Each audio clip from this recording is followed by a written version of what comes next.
Who's he, Claire? The question slipped from my lips before I even realized I'd said it out loud. She froze, fork halfway to her mouth, eyes flicking up at me like a child caught doing something she shouldn't. The warmth of the candlelight between us did nothing to melt the sudden chill that filled the room. We were sitting at our dining table, half-eaten pasta growing cold, a bottle of wine open between us. Quiet Thursday evening, routine, comfortable, predictable. Until 5 minutes ago, when she casually mentioned how he had suggested they travel together. I set my fork down, slowly, carefully. My chest felt tight, like my ribs were holding in something explosive. Who's he?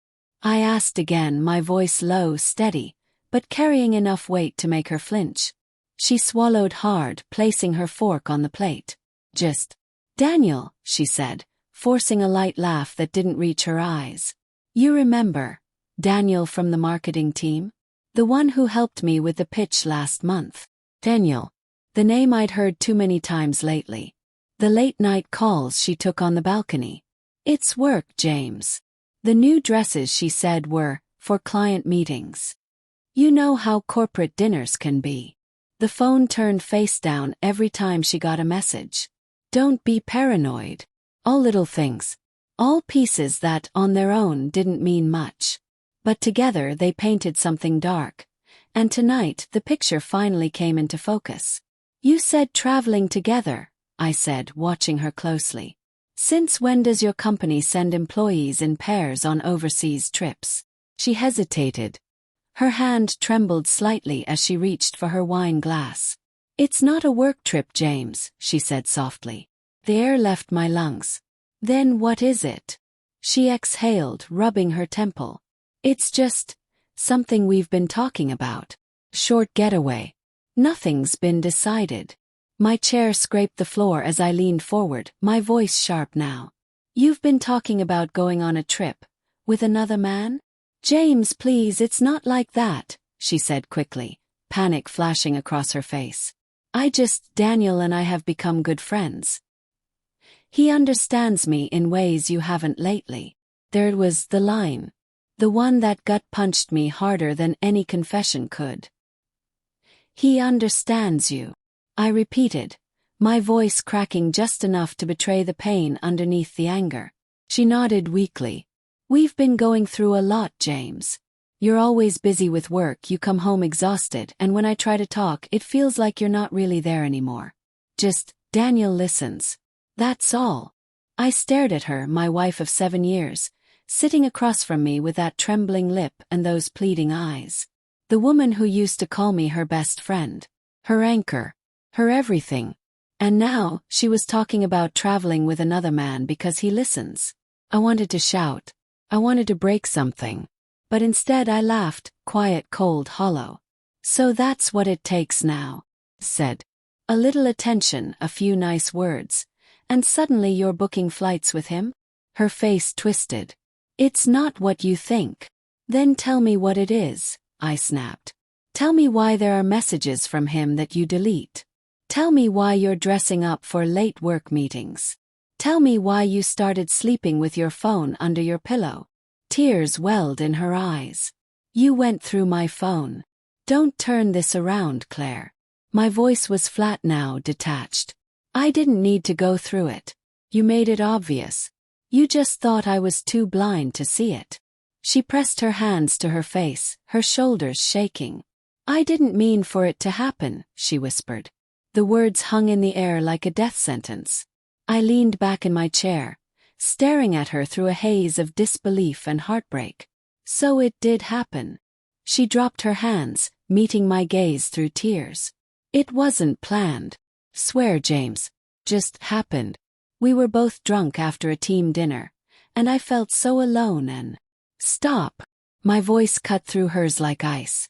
Don't insult me with the details. Her lip quivered. I'm so sorry. Sorry. That word again. That useless, overused bandage people slap over open wounds they've caused. I stood up slowly, gripping the edge of the table. And now you want to travel with him, I said quietly. What was that supposed to be? A romantic getaway to celebrate betraying your husband? Her face crumpled. No, James, please don't say that. I gave a small, bitter smile. I'm just repeating your plans, Claire.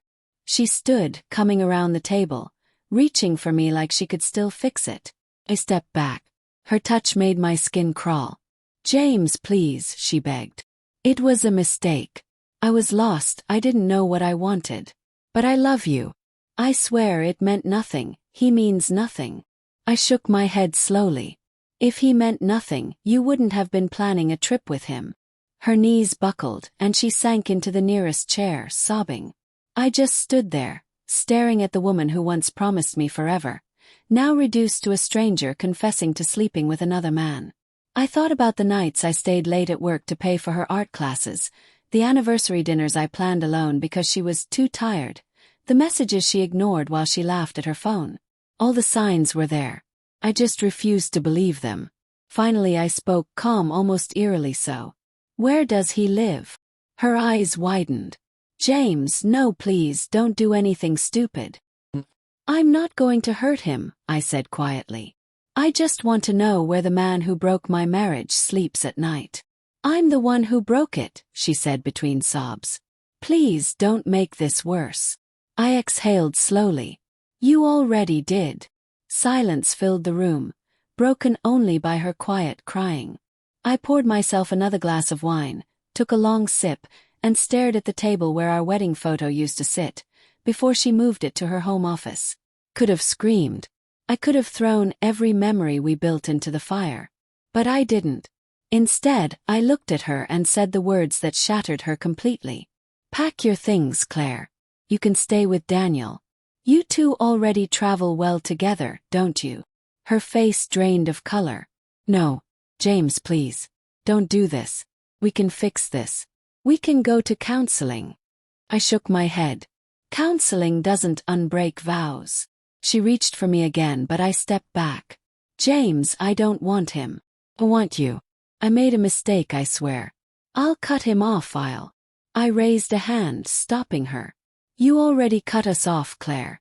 You just didn't tell me until tonight. She collapsed into sobs, the sound of it echoing through the house that once felt like home. I didn't sleep that night. I sat in the living room, watching the shadows move across the floor as she packed her bags upstairs. Every zipper, every drawer closing felt like a nail being hammered into the coffin of our marriage. At 2 a.m. she came down, eyes red, hands shaking, suitcase by her side. I don't know where to go, she whispered. Go to him, I said simply. She hesitated, tears streaking her cheeks. He doesn't want me like that, she said quietly. He said he can't ruin your life more than he already has. I let out a bitter laugh. Nice of him to grow a conscience after sleeping with another man's wife. She stepped closer, her voice trembling. I'll do anything, James. Please don't give up on me. I looked at her long and hard. This was the woman I'd built my life around. The woman whose laugh once made my worst days bearable. But all I could see now was betrayal wrapped in regret. You already did, I said softly. You gave up when you decided he understood you better. And with that I opened the door. The night air rushed in, cold and merciless, much like the silence between us. She stood there for a long moment, eyes pleading for forgiveness that I no longer had to give. Then she picked up her suitcase and walked out into the darkness. The sound of the door closing was deafening. Weeks passed.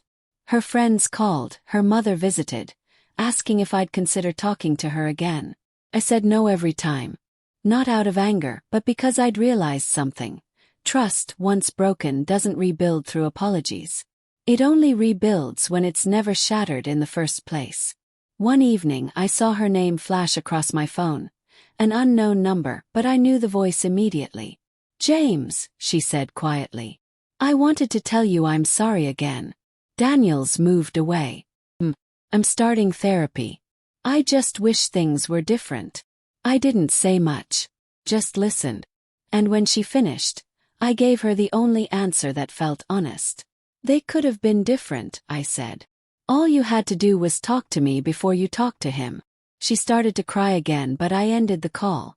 That night, I sat alone in the quiet house, the house that once echoed with her laughter, and felt something unexpected. Not rage. Not grief. Because in the end, the moment she talked about traveling with him wasn't just when she broke my heart. It was when I finally saw her for who she'd become.